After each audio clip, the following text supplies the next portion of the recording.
ब्रह्ममुरारिसुरार्चितलिङ्गं निर्मलभासितशोभितलिङ्गम् जन्मज दुःखविनाशकलिङ्गम् इंदुवारे व्रतं स्थित्वा निराहारो महेश्वरा नक्तं औषामि देवेश एकबिल्वं शिवार्पणम् राम त्रिदलं त्रिगुणाकारं त्रिनेत्रं च त्रियायुधं त्रिजन्म पापसंहारम्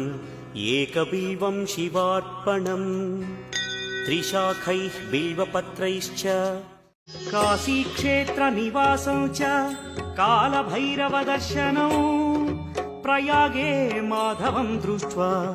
एकबिल्वं शिवार्पणम् इंदुवारे व्रतं स्थित्वा